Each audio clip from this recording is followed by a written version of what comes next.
LAFC가 손흥민 경기 정보를 4시간 넘게 숨긴 진짜 이유, 알고 나면 소름 돋습니다. 2026년 2월 5일 새벽, 전 세계 축구 팬들이 손흥민의 LAFC 데뷔를 손꼽아 기다리는 동안 정작 LAFC는 입을 꼭 다물었습니다. 아니 솔직히 이 정도면 입 다문 게 아니라 아예 입술을 순간접착제로 붙인 수준이죠. 산호세와의 비공개 친선 경기가 열렸다는 사실조차 팬들은 상대팀 공지를 통해서나 겨우 알 수 있었거든요. 근데 여러분, 이게 진짜 웃긴 게 뭔지 아세요? LAFC가 이렇게까지 정보를 철저히 차단하는 건 단순히 비공개 경기니까가 아니라는 거예요. 손흥민이라는 이름 석 자가 가진 파급력을 LAFC 구단이 너무나도 잘 알고 있기 때문입니다. 유럽 최고의 무대에서 13년간 레전드로 군림하며 프리미어리그 통산 123골이라는 경이로운 기록을 세운 아시아 축구의 아이콘, 토트넘 역사상 최고의 외국인 선수로 평가받는 그 손흥민이 MLS에 온다는 것 자체가 리그 역사를 다시 쓰는 사건이거든요. 이건 그냥 좋은 선수 한 명 안내 수준이 아니에요. 리그 전체의 위상을 한 단계 끌어올리는 게임 체인저의 등장인 거죠. 자, 그럼 이 상황을 좀 더 파헤쳐 볼까요? LAFC는 이번 산호세전을 코첼라밸리 근처에 있는 엠파이어 폴로 클럽이라는 곳에서 치렀어요.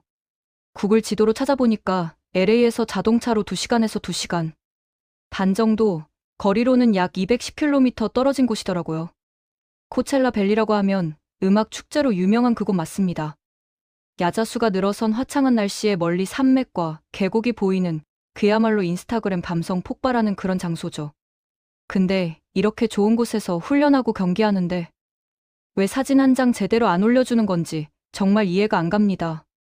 LAFC가 홈구장인 BMO 스타디움을 떠나 이곳으로 이동한 이유는 명확해요. 2월 9일에 열릴 코첼라밸리 인비테이셔널이라는 공개 친선전을 준비하기 위해서죠. 뉴욕시티 FC와 첫 공개 시합을 앞두고 미리 현지에 적응하려는 전략적 판단이었던 거예요. MLS 팀들이 시즌 개막 전에 공식적으로 몸을 푸는 자리라고 보시면 되는데 이런 중요한 일정을 앞두고 있으면서도 팬들한테는 아무 정보도 안 주는 게 정말 어이가 없네요. 산호세 SNS에 올라온 훈련 사진들을 보면 분위기가 정말 환상적이었거든요. 캘리포니아 특유의 맑은 하늘 아래 야자수가 늘어선 훈련장, 그리고 배경에 펼쳐진 장엄한 산맥까지. 이런 곳에서 축구를 하면 얼마나 기분이 좋을까 싶더라고요. 근데 산호세는 자기네 선수들 버스 타고 이동하는 짧은 영상이라도 올려주는데 LAFC는 뭐 하나 제대로 공유를 안 해요. 팬들 입장에서는 정말 답답한 노릇이죠. 솔직히 말해서 이번 산호세전에는 손흥민 선수가 출전할 거라는 기대가 엄청 컸어요. 그 근거가 뭐냐고요? LAFC가 며칠 전부터 갑자기 손흥민의 훈련 사진과 영상을 쏟아내기 시작했거든요. 특히 경기 전날 오후에는 손흥민의 슈팅 연습을 집중적으로 조명한 영상까지 올렸어요. 이건 명백히 팬들한테 야, 손흥민 곧 나온다라고 신호를 주는 거잖아요. 마케팅 전략으로 보자면 아주 교과서적인 떡밥 뿌리기였죠. 게다가 상대팀인 산호세가 최근에 누구를 영입했는지 아세요? 바로 티모 베르너입니다. 토트넘 시절 손흥민과 함께 뛰었던 그 베르너 맞아요. 독일 국가대표 출신 스트라이커로 분데스리가에서 RB 라이프치히의 간판 스타였고 첼시를 거쳐 토트넘까지 왔던 선수죠. 비록 토트넘에서는 기대만큼 활약하지 못했지만 유럽 무대에서 검증된 실력자인 건 분명합니다. 베르너는 이적 발표 이후 인터뷰마다 손흥민을 언급하면서 새로운 라이벌 구도를 만들려고 애쓰고 있어요. 여기서 재미있는 건 뭐냐면요. 베르너가 의도적으로 손흥민과의 대결 카드를 부각시키려고 한다는 거예요.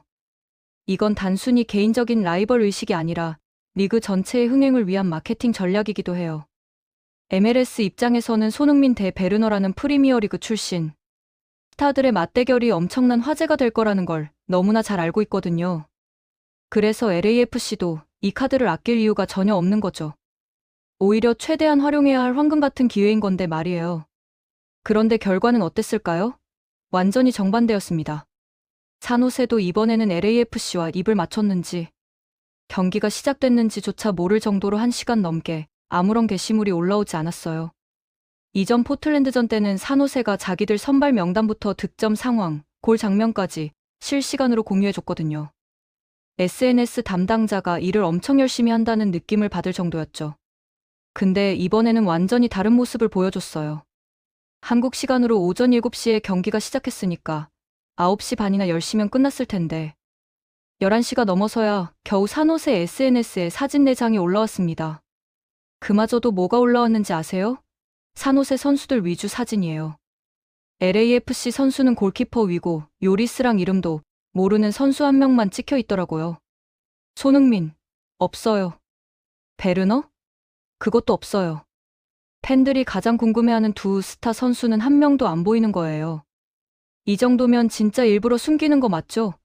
오죽하면 산호세 팬들조차 댓글로 도대체 무슨 일이 있었던 거냐. 왜 아무 정보도 없냐며 답답해할 정도였습니다. LAFC는 더 가관이에요. 경기가 다 끝난 뒤에야 선수들이 코첼라에 도착한 사진을 하나 올렸는데 거기서 드디어 손흥민 선수의 뒷모습을 확인할 수 있었어요. 뒷모습이요, 여러분. 얼굴도 아니고 뒷모습. 이게 2026년 전 세계가 주목하는 아시아 최고의 슈퍼스타를 대하는 태도입니까? 최종 결과와 제대로 된 정보가 공개된 건 오후 1시 40분이 다 되어서였어요. 경기 종료 후 4시간도 넘게 지나서야 소식을 전해주는 이 불친절함이라니. 정말 응원할 맛이 안 난다는 소리가 절로 나옵니다. 경기 결과는 어땠냐고요? LAFC가 3대 0으로 완승했어요. 득점자는 틸먼, 마르티네스, 부앙가가 각각 한 골씩 터뜨렸다고 하네요. 득점 장면 영상? 당연히 없죠. 하이라이트? 그런 거 기대하시면 안 됩니다. LAFC는 그저 우리가 이겼다는 사실만 덤덤하게 공지했을 뿐이에요. 이게 무슨 1990년대 축구 정보 전달 방식입니까? 2026년에 이런 식으로 팬 서비스를 하는 구단이 있다는 게 믿기지가 않네요. 공개된 경기 사진들을 아무리 뒤져봐도 손흥민 선수는 보이지 않았어요. 베르너 사진도 하나도 없고요. 두 스타 선수를 최대한 아껴주려는 전략인 건지, 아니면 가장 화제가 될 이들의 만남을 일부러 꽁꽁 숨기려는 건지 도통 이해가 안 갑니다. 근데 여기서 한 가지 재미있는 분석을 해볼게요. LAFC가 이렇게까지 정보를 통제하는 이유가 뭘까요? 첫 번째 가능성은 손흥민의 컨디션을 최대한 보호하려는 의도예요. 유럽 무대에서 13년간 뛰면서 쌓인 피로도가 만만치 않을 거거든요. 특히 작년 시즌이 끝난 뒤 휴식기를 거쳐 새로운 리그에 적응하는 과정에서 무리하게 투입했다가 부상이라도 생기면 큰일이잖아요. LAFC 입장에서는 손흥민이 시즌 내내 최상의 컨디션을 유지하는 게 가장 중요할 테니까요. 그래서 비공개 경기에서는 아예 쉬게 하거나 아주 짧은 시간만 출전시키고 그 모습조차 공개하지 않으려는 것일 수도 있어요. 두 번째 가능성은 마케팅 전략이에요.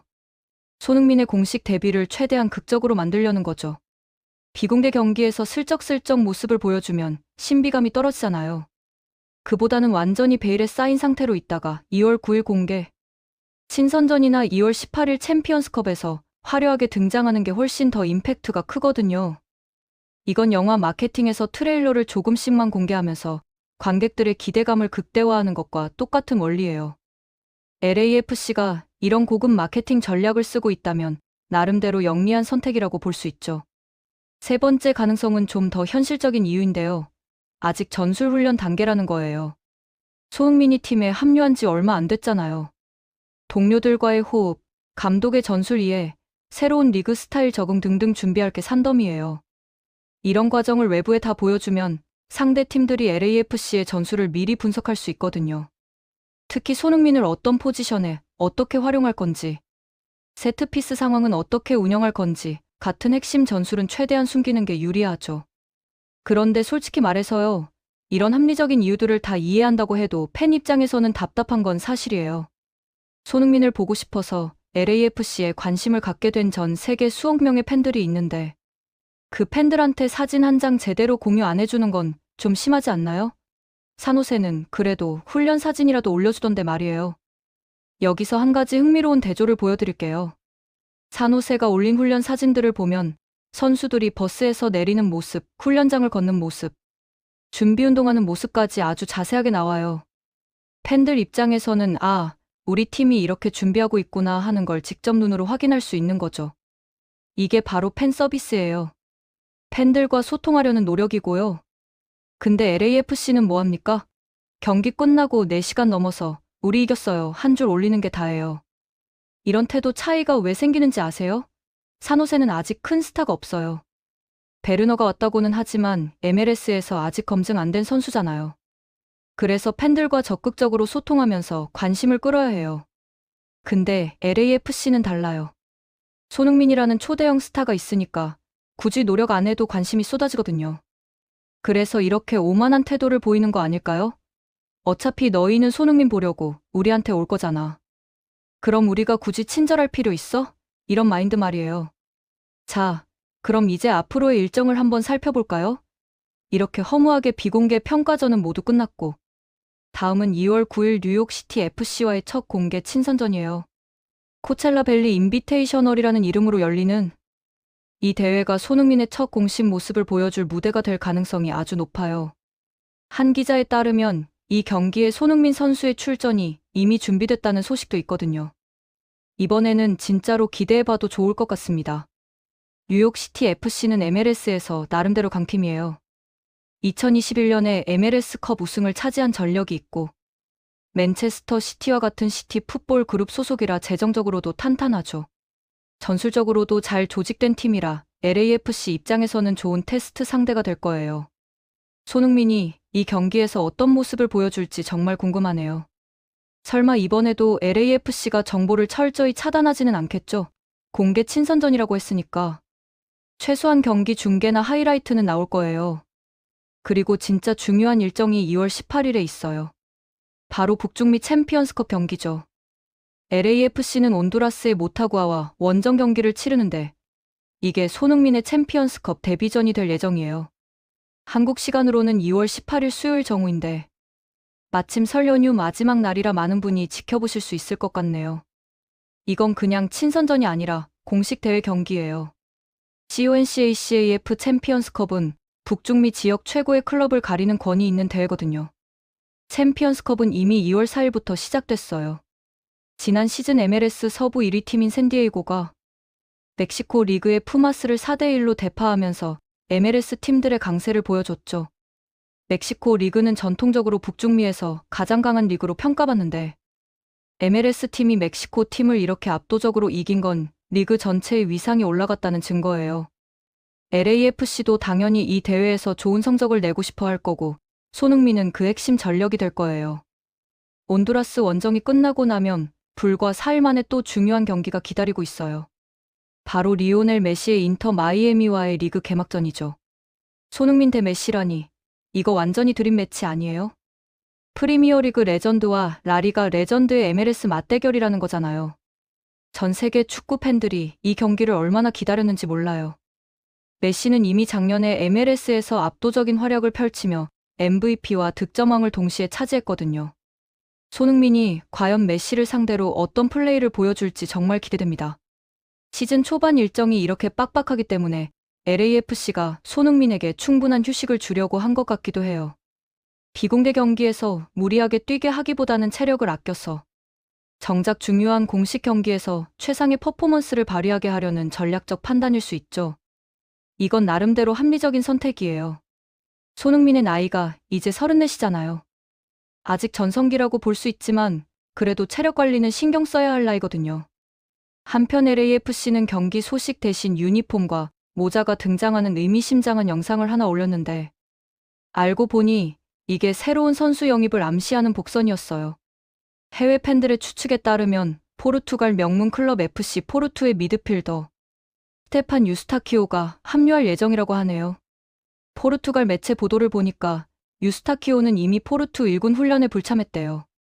임대 계약 후 완전 영입 옵션을 포함해서 LAFC로 이동한다는 거죠.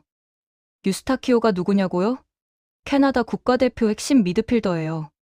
포르투에서 뛰었다는 것 자체가 실력을 증명하는 거죠. 포르투는 유럽 5대 리그는 아니지만 포르투갈 리그 최강팀이고 챔피언스 리그 단골 출전팀이거든요.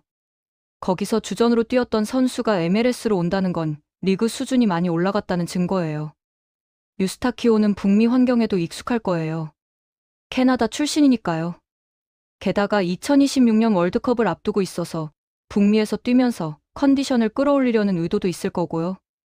현지 팬들 반응을 보니까 다들 엄청 긍정적이에요. 드디어 중원을 제대로 보강했다. 유스타키오면 손흥민한테 좋은 패스 많이 줄 것 같다. 이 정도면 올해 우승 노릴 만하다. 이런 댓글들이 쏟아지고 있거든요. 실제로 LAFC가 필요로 하는 포지션을 정확하게 보강했어요. 중앙 미드필더는 팀의 두뇌 역할을 하는 포지션이잖아요. 공격과 수비를 연결하고 템포를 조절하는 핵심 위치죠. 유스타키오가 이 역할을 잘해준다면 손흥민이 더 자유롭게 공격에 집중할 수 있을 거예요. 주포 부안가도 계속해서 골 소식을 전하고 있어요. 이번 산호세전에서도 한 골을 넣었죠.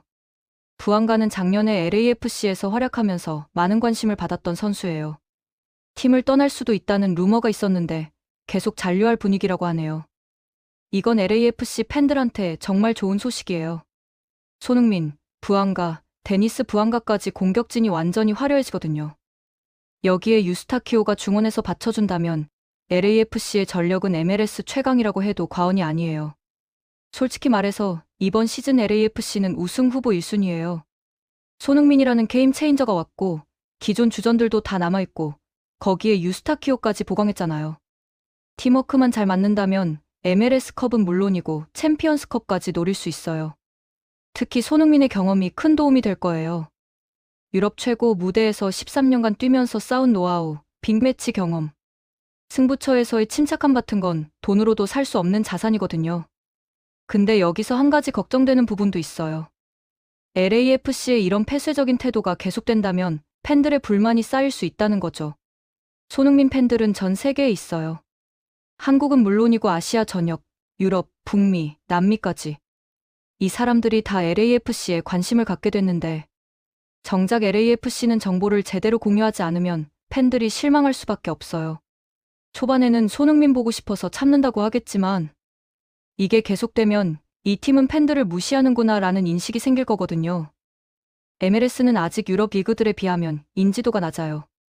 팬층을 넓혀야 하는 상황이죠. 그래서 메시를 데려왔고 손흥민을 데려온 거예요. 이런 스타 선수들이 새로운 팬들을 끌어들이는 역할을 하는 건데 정작 그 팬들을 제대로 대접하지 않으면 말짱 도루묵이에요. 유럽 빅 클럽들을 보세요. 훈련 영상, 인터뷰, 비하인드 씬까지 엄청나게 많은 콘텐츠를 쏟아내잖아요. 그게 바로 현대 축구 구단의 팬 서비스예요.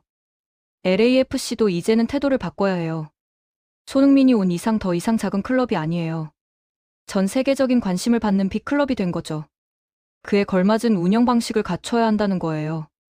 SNS 운영도 더 적극적으로 하고 팬들과의 소통도 늘리고 콘텐츠 제작에도 투자해야 해요. 토트넘이 손흥민으로 얼마나 많은 팬들을 모았는지 그 팬들이 클럽에 얼마나 큰 수익을 가져다 줬는지 보라고요. LAFC도 똑같은 기회를 잡은 거예요. 손흥민의 가치는 단순히 골을 넣는 것만이 아니에요. 브랜드 가치, 마케팅 가치, 글로벌 팬층 확보 같은 무형의 자산이 훨씬 더 크거든요. 손흥민이 LAFC 유니폼을 입고 뛰는 것만으로도 리그 전체의 위상이 올라가요. 아시아 시장이 열리고 스폰서들이 줄을 서고 중계권 가치가 올라가죠. 이게 바로 슈퍼스타의 파급력이에요. LAFC는 이걸 제대로 활용해야 해요. 2월 9일 뉴욕시티 FC전이 정말 중요한 이유가 여기 있어요.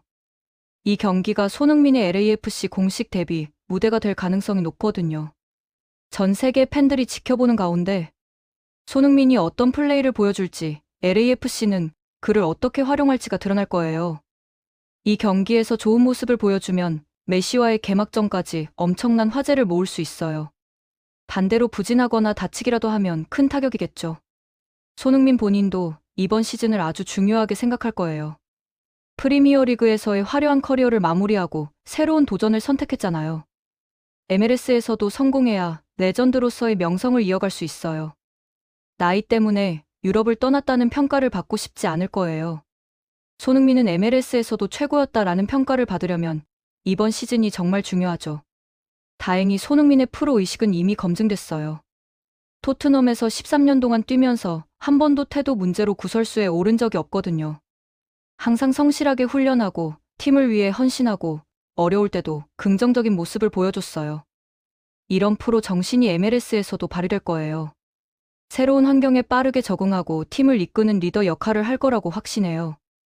LAFC 팬들 입장에서도 손흥민은 정말 꿈같은 영입이에요. MLS 역사상 최고의 아시아 선수였던 박지성도 있었지만 그건 전성기가 지난 뒤였잖아요. 손흥민은 다르거든요.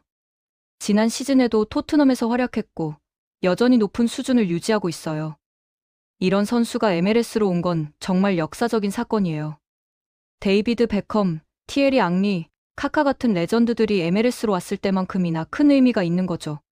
손흥민과 베르너의 라이벌 구도도 흥미로워요. 둘 다 토트넘을 거쳐갔고 이제 MLS에서 다시 만났잖아요.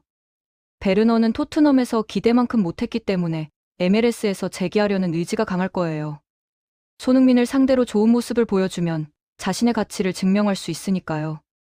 이런 경쟁 구도가 리그 전체에 활력을 불어넣어 줄 거예요. 메시, 손흥민, 베르너, 부스케츠, 수아레스까지. 이제 MLS에는 정말 화려한 스타들이 모였어요.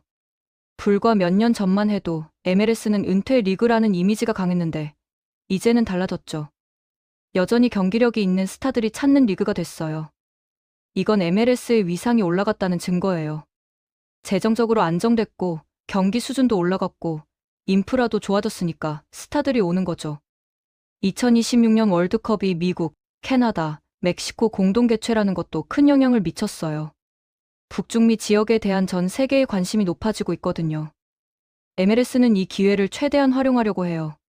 손흥민 같은 스타를 데려오는 것도 그런 전략의 일부죠. 월드컵 개최국의 리그라는 타이틀로 더 많은 관심을 끌 수 있어요. 재밌게 보셨다면 구독과 좋아요, 알림 설정 부탁드립니다.